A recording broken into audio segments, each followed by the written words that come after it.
I was working with one of my coaching clients the other day, and they're working on building out a personal brand.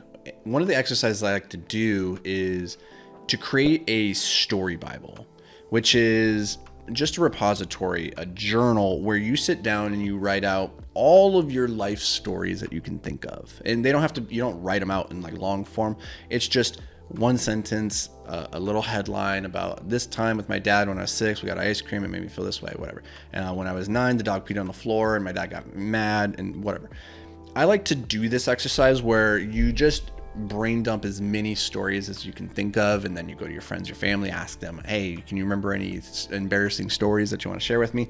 And the reason this is so powerful is when you start to think of your life in stories, then you can take those and interweave them with different lessons and different takeaways. And a couple weeks ago, somebody asked me, like, how do you come up with so many different content ideas? Because, you know, this podcast is a daily podcast, which means we do a lot of content like this, plus a daily tweet, plus a daily LinkedIn post, plus another week, three weekly multifamily investing made simple podcast, plus the YouTube channel. Like, there's a lot of content coming out. So it's like, where do these all come from? And the truth is, it comes from my story Bible. It comes from all these stories that I've written down. And when I need an idea, I just crack it open and I look at it, and then I try to riff on it. And I think, what is a lesson related to hyperfocus, to entrepreneurship, to investing that I could weave into this story? And that has been very, very helpful for me, because so many things happened in my life that I wasn't aware of until I stopped to reflect on them. And because I don't stop to reflect quite often, I don't do it very often at all. In fact, I tend to have a very weak mental narrative for who I was at different points in my life and what I was doing. My sisters, on the other hand, they're fantastic at this. They spend a lot of time thinking about their past, and so they can remember every little thing from when they were 13 years old and 15, and they'll tell me stories, and I'm like, I don't remember that happening. I just don't spend much time in that place, and that isn't a good thing or a bad thing. It's just a difference of personality. And so the story Bible is a way for me to sit, to reflect, put down the ideas, and then when I want to come back and come up with a teachable moment, I can go to that. And so what I wanted to do today was, I just wanted to pull this open. I wanted to pick out a single line from the story Bible, and I have like 300 stories written down in here, and just come up and share the story with you, because a lot of these I've never actually told. So I'm looking right now, I'm on page 200. I'm holding it up on the YouTube channel if you guys want to check that out. There's a lot of weird ones on this. Just glancing, I see dad helicopter parachute, which is the story of my dad when he was in the Army. He was a ranger. He was gone a lot, and they would do all these, like, ranger training is, like, I guess, crazy. It's like SEAL training on steroids, and they had to jump out of a helicopter. Him and the guy next to him got tangled up, and they had like bayonets or something on their guns, and they got tangled up, and the other guy stabbed him in the leg. My dad was in the hospital for a bit. So that's a dad helicopter parachute story. That was number 201 on this list. Number 200 is breaking jet ski and building a wall, this is a funny story because I haven't thought about this in a long time. But there's a good lesson here, actually. Many years ago, this would have been probably close to 15 years ago, my roommate at the time in college, we were doing fix and flips, and I was living with him. His dad and him would buy these houses, and then we would demo them, we would renovate them, and in the meantime, while they were doing the fixing and flipping and all the valuing, add stuff, I got to live for cheap and for free with these guys.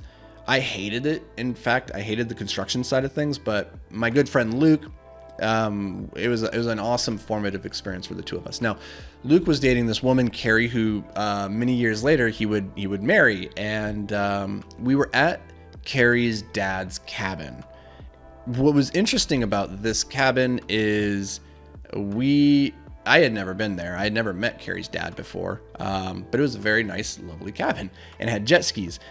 And Luke and I were going to take the jet ski out, and Carrie's dad comes up to us and he goes, all right, boys, the only thing I ask is that you do not get too close to each other out there. We're like, yeah, that's no problem.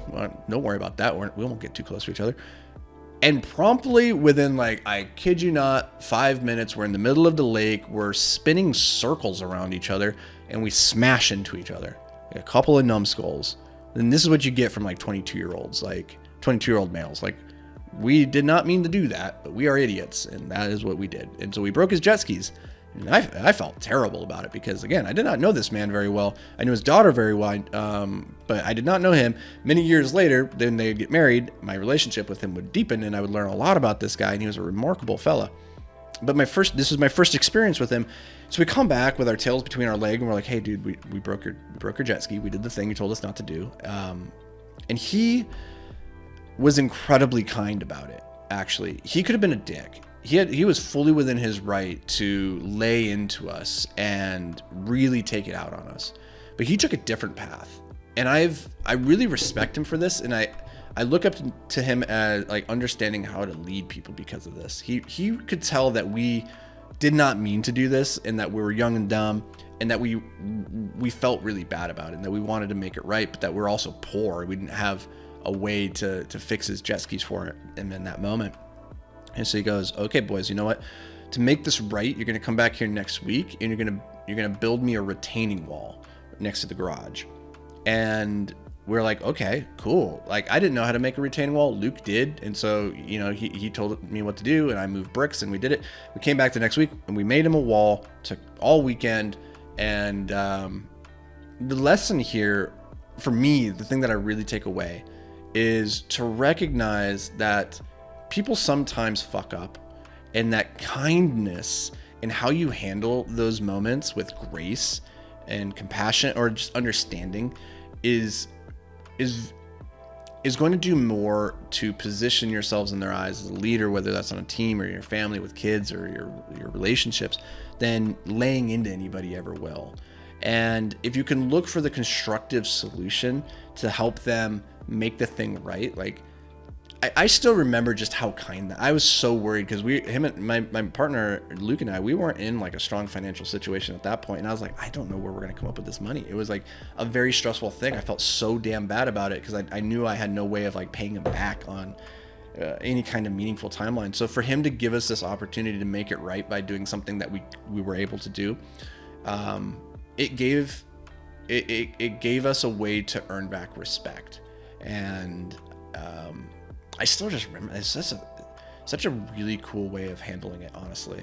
So 10 years later or so, they would get married right in front of that retaining wall. Actually, it was really cool. The wedding was at the cabin, right in front of the retaining wall was where the reception was. And so it was pretty neat to be able to commiserate with Luke and be able to like remember the time we had to build that because we're a couple of idiots. But I learned a lot from that, and just the way the guy he handled it.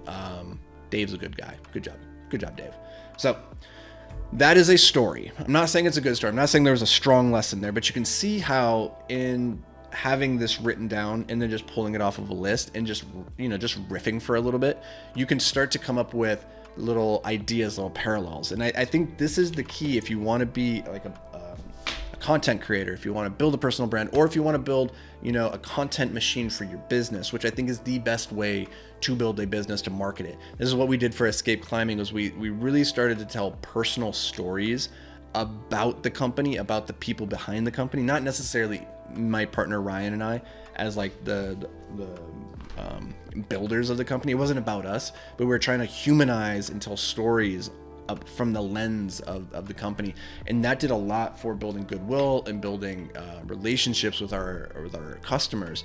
And so if you want to build a business, if you want to build a personal brand, if you want to be a content creator, any of the above, start by laying out your story Bible and then just practicing. Pull one out every single day and practice telling the story and see if you can tell it in a compelling way. I'm not saying I told that story in a particularly good way, but it's just another rep, another lesson, and this is how we improve. So thanks for being here. Thanks for listening to my story, and we'll catch you back around these parts tomorrow. But until then, guys and gals, stay hyper-focused.